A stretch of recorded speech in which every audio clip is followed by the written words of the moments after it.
आपण को garnish solar YouTube channel को स्वागत।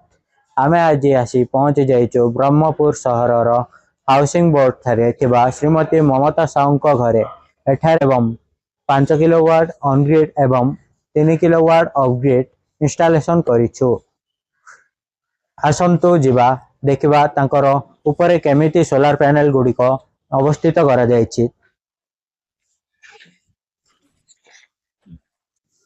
आपण देखि पारुचंती एठारे टाटा पावर 10टी पैनल लागिछि। एहा 10 रु 11 फुट उच्चतार रखा जाइछि। एहा एक शेड टाइप रो लागुछि आ एहा छात को मध्य ठंडा रखुछि एवं घर देखिबा को मध्य सुंदर लागुछि। आसंतु देखिबा हमर ऊपर लाइटिंग अरेस्टर।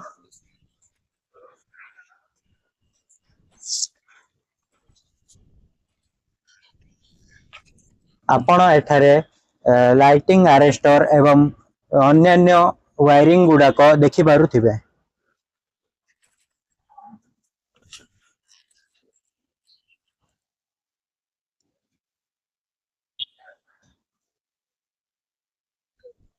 आसंतु देखिबा हमर सोलर इन्वर्टर मीटर।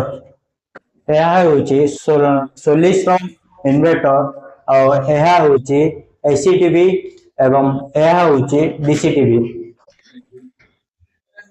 आम सहित अछंती श्रीमती ममता साहू को पुओ दीपक साहू। आसंतु तांको सह कथा हेबा। सर आपनकर नाम एवं एड्रेस। मो ना दीपक कुमार साहू। एटा ब्रह्मपुर हाउसिंग बोर्ड स्टेज 1। आपण केते किलोवाट सोलर पैनल लगाइ छथि?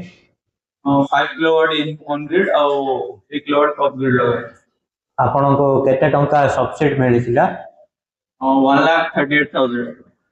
सबसे प्रोसेसिंग डॉक्यूमेंट किए करिथिले? गार्निश group of solar. Solar flower plant आपण को अनुसार लागि थिले कि? सब अनुसार लागि। आमर इंजीनियरिंग और गार्निश ग्रुप रो स्टाफ मेंबर केमिति लागिला आपण को? बहुत भल लागिला। बिहेवियर सब ठीक ठाक थिला। वो टाइम टू टाइम दे देले माने। आपण हमको एते मूल्यवान समय देइथिबारो आपण को धन्यवाद। एवं आपणकर आपण आ रिकमेंड करिवे कि हमको कस्टमर के रिकमेंड करिवे? निश्चय निश्चय निश्चय करिवे रिकमेंड। धन्यवाद। धन्यवाद।